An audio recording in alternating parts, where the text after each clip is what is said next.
Сайн байцгаана уу. Ингээд шинэ дугаараар та бүхэнтэй дахин уулзж байгаа да. Баяртай.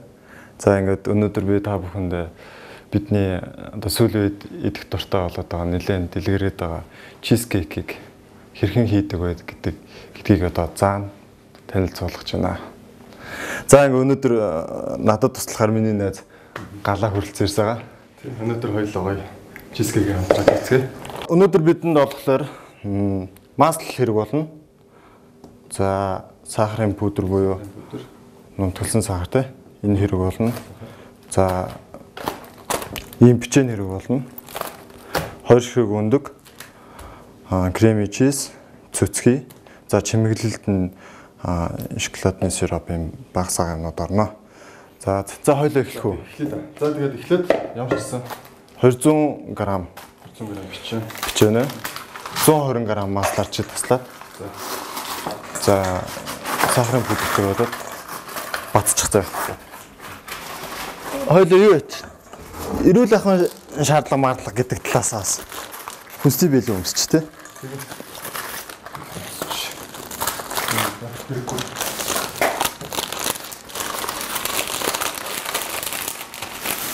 Эхлээд юу ачих галаа. 120 г-аар маслаа тасалж байгаа. Ерөнхийдөө маслыг ер нь жоохон өтгөндөө тослогтой ч юм уу тиймэр нь авал нарийн боонд илүү гой тохиромжтой тий. Маргарин эднэр ч юм уу тэд нар болохоор жоохон дими юм шиг санагдаад байна шүү дээ миний хувьд болохоор. За энэ хооронд би бичээний сүүр хэсгийг маань галаа гэж байгаа бол дээдлийн одоо зурм хэсгийг одоо би хий.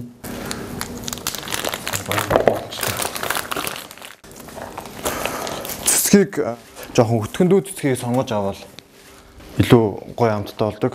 Тэр дундаа үндэснийхээ брэндүүдийг сонгуул тий.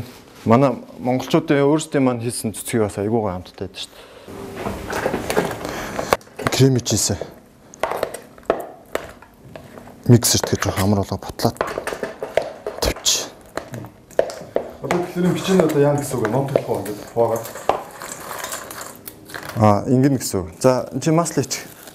Манай наадах чинь нотолох амар дуртай шүү дээ. Яг энэ маслыг зүгээр тасалгааны температурт ингээд юу ачтай. Хайлуулаад зүгээр гисгээгээд ингээд гисгээчдэг байхгүй юу тий. За сахарын пудр ич. Саганццаад. Энэ сахарын пудрыг хийдэг шалтгаан ихлээр одоо чизкейкэнд бид нэр одоо ерөнхийдөө ийм бичээнийг сонгодог тий. Энэ бичээ маань өөрөө тийм амтан сул ерөнхийдөө нэг чихэр баг ордог ч юм уу нэг давсрахаагүй байдаг ч юм уу тий. Тийм байдаг болохоор энэ сахар нэмж өгж байгаа байхгүй. Нэг усны амтыг илүү сайжруулахын тулд ерөөсөө нэг ингэж базаал ингээл үрчнэ гэсэн. Айгүй амар хамаац. 90 бира гаргачлаа хамгаалалаа та. За нэг иймэрхүү явцтай болчихно. Өө тий яг зөв. Одоо наадхаа сайхан унтуулчих. За тэр энэ явцтай хэдүүлээ юу их вэ гэхээр нэг сайхан миксерчнаа. За креми чиз хэдүүлээ миксерчлээ тий. Тэгэхээр ерөнхийдөө нэг юм болно. Зүгээр нэг яг хуу бас өөр ондоо нэг миксерүүд хүмүүсийг хэрэгэлдэж штэ тий нэг юм юутэй гэдэг чинь тий. Бидний гаргах тийм хэрэгэлдэг.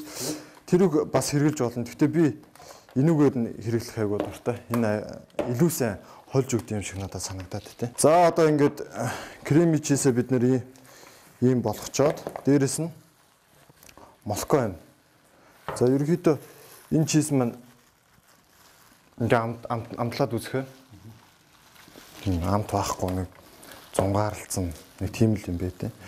Тэгээд молоко гэдэг нь болохоор мэдээж амтын сайжруулах үднэс тий.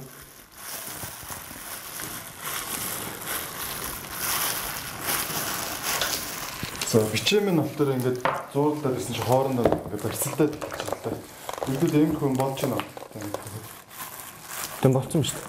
За үзэгчтэй ингээд харуулхад ерөөдөө нэг иймэрхүү маягтай нэлээд сайн базаад буталж өгөх юм байна. Ингээд хоорондоо энэ чинь масл одоо тэр креми пудр нь болохоор хоорондоо ингээд барьцалтай бүгд ингээд хоорондоо холдоод ууссан болсон байна. Галаачиныг миксер жоохон. За бидний бичэн сүр маань бэлэн болсон байна. Тэгэхээр бидэнд одоо юм торт нь хийв байна тий. За энэ тортны хэвийн маань одоо яадаг вэ гэхээр энийгээ жоохон маслаар доотлын гараараа ч юм уу тий. Багс байвал багсаараа ч юм уу.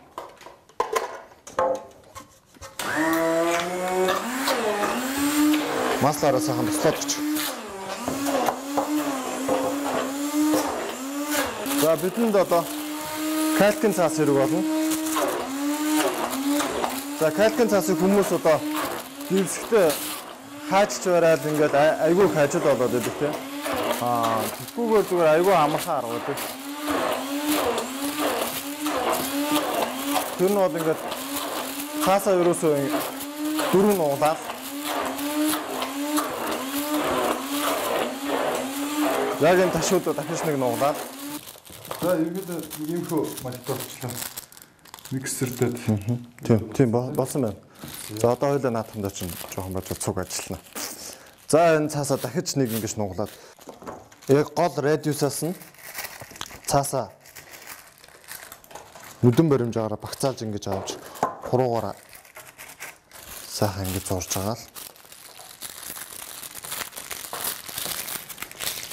Ингээд ураад авчих. Тийм ерөөхдөө ингээд за ингэж авсан цаасаа дүүлээ ингээд торт нь хийм дээр. За энэ бичэн суурь одоо хэдүүлээ дивснэ.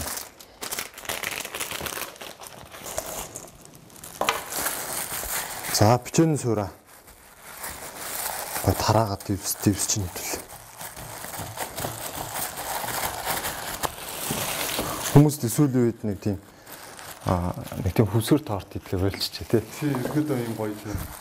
Нимкэн гоё чизкейк төрлийн юм гоё. Пирог гэж хэлдэг шүү дээ бас. Ерөөхдөө дандаа нэг тийм пирог ч юм уу, альсвал чизкейк ч юм уу янз бүрийн юмсан аргагүй л дээ орол төрсөн өдөр болгоно орол тэр нэг хөвсгөр тортыг хийцэрэл үүдэж байгаа. хүмүүс үүдчих шүү дээ. За ерөөдөө энэ хэдэн миллиметр хавцаа дузаантай байх хэрэгтэй. За ойролцоогоор ерөөхдөө энэ чинь нэг доотлын зузаан нэг 7 мм хавцаач байна уу тий. Тэр хавцаа л байгаа. Тэгээ ханаруу бас жоохон ингэ нэг тийм тэгэж өгнө. Нэг хороо өртөө ч юм уу. Нэг хороо өртөө. Тийм. За ханаруу ерөөхдөө нэг хороо өртөө ч юм уу тий. 2 хороо өртөө ч юм уу. Би бол өнөөдөр зүгээр нэг хороо өртөөл босгоод тавьчих. Тэгээ хэмжээ дамжийг нь бол леснийхэн хэмжээгээр хийчих юм уу тий? Янз бүрийн хэмжээ дамжууд байдаг шүү дээ. Үүд шүү дээ. Дэлхийгээс сурцсан хүн чинь сүултээ яаж л хэлж шүү дээ. Чизкейк хийхэд бол маш олон арга байдаг л да. Хүн болгон одоо чинь би бол молкон дуртай чизкейкэндээ би молко оруулж байгаа. Зарим хүмүүс одоо юун дуртай гэдэг тий. Жохон гурил мөрл хийдэг тиймэрхүү чизкейкнүүд бол байдаг юм байл л дээ. Бас 100-нд оруулж жигэнж болдог бас болдгоо гэж төрлүүд бас байна цаанчаа. За бид нар 100-аа ерөнхийдөө 180 градусд халаач нь. За суурь маань бэлэн болчлоо тий. Чизкейкнийхаа суурь ингээд дэвсчлээ. За энэ нэг амар энтэй ноцлон да. За салгаж. За нэг миксерж яах. 100.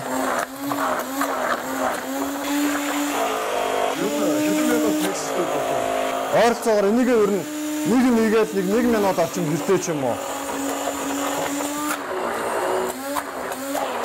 Миксердэг ч юм уу тий. Өндөг өдөр хийдэг нь болохоор чизкейкийг илүү сайн бижүүлж өгч байгаа юм да. Тэгээ самтд бас нөлөөлж байгаа шүү дээ тий. Тийм нөлөөлнө. За одоо хэдэн грамм цэцгээ орж байгаа? Ойролцоогоор энэ 250 грамм орчим цэцгээ орж байгаа.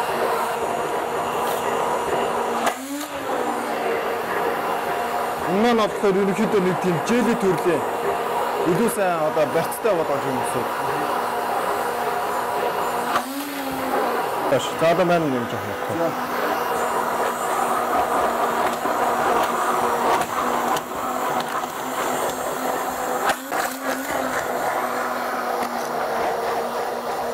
За ингээд миксер дээр ингээд болчлоо доо.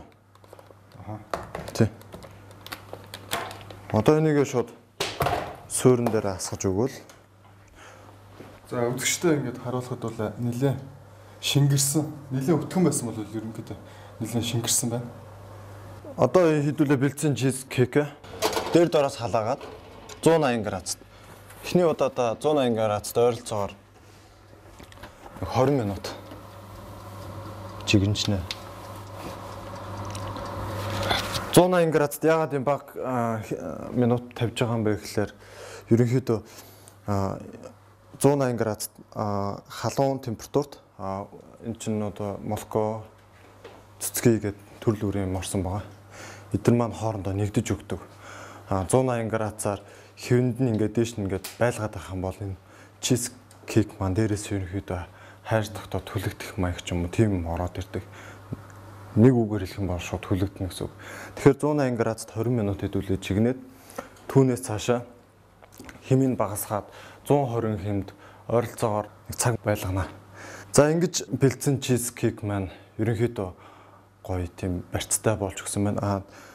Та нар дөнгөж гаргаж ирчээд шууд идэн гээд зүсч болохгүй. Хэрвээ зүсэх юм бол хутганд крем мэдэр наалдах ч юм уу ямар нэгэн тийм эрсдэл бол байгаа. 6 цаг тасалгааны температурт байлгаад тэгээ дараа нь та бүхэн идэж болно. Ерөнхийдөө 6 цаг байлгадаг маань бол ерөнхийдөө тийм жигнээд одоо болцсон юм чинь зарцааж өгнө гэсэн үг үстэй тий тасалгааны температур. Тийм тасалгааны температур зарцааж нэгээс нь bijүүлж өгч байгаа байхгүй. Барьцал дууж өгөөд амрааж өгөөд тий 2 цаг ер нь өрөөний температурт ингэж хөргөчөөд шууд хөргүүртээ хийгээд ирсэн ч болно. Тэгэх юм бол тийм илүү хурдан барьцалтай гэсэн үг. За ингээд бидний чиз кек маань 6 цагийн дараа бэлэн болсон байна. За ярьжсанараа яг 6 цагийн дараа одоо хүмүүсээ дайлж болохоор болсон биз дээ. Тий ерөнхийдөө ингээд 6 цагийн дараа ингээд яасан чинь ингээд чигжигдээд тий илүү амарцсан хоорондоо ингээд тий ийм бүр ташсан битээ болсон байгаас тий ингээд нэлээд битээ хатуу ийм болсон байна. Чиз кек маань ерөнхийдөө жоохон хурц амттай төрөлдөө ордог. Зөөлөн ч гэсэн ерөнхийдөө тийм болохоор тийм том томор зүсэж өгөөд ах нь бол тийм ч тохиромжтой бол биш л дээ. За бидний чимэглэх процесс.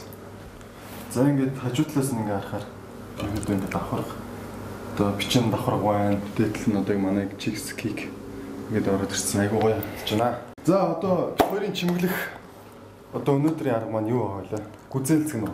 За хоёлоо өнөөдөр гүзээлцэгнэр чимгэлжээ. Хүнд ингээд өхөн хэдий гоёж гисэн бас ямар нэг юмны урлаг тий. Ингээд тавьчвал илүү донжтой ч юм уу тий. За тэрэн дээрээс нэмээд идүүлээ гоё.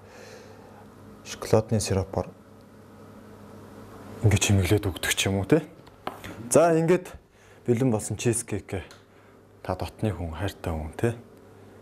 Гэр бүлийнхнийгээ дайлахад бэлэн боллоо. Тийм магадгүй гоё төрсөн өдрөөр ч гэсэн хийж идэв тий. Тийм шүү дээ. Найзуудаа дайлахад ч гэсэн урамтай маш сайхан харагдаж байна. Ер нь бол ингээд гоо үзмжийн хувьд ч гэсэн үнэндээ их гоё зөгцсөн харагдаж байна. За энэ чиз кекээ хоёлаа ихэд намсаад үзье. Одоо ингээд хараадсэн чи бүр ингээд араа нь шүс гоож байгаа. Ингээд ямар амттай болсон бэ бүр тэсийн ядаа хүлээж байна. За манай галаа амсч үзлээ дээ.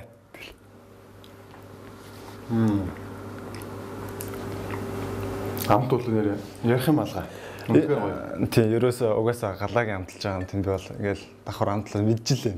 За ингээд бидний өнөөдөр хийсэн чиз кек маань их амжилттай болж дуслаа. Тэгээд дараагийн дугаар хүртэл хэдүүлээ түр баяр та. Түр баяр та залуусаа.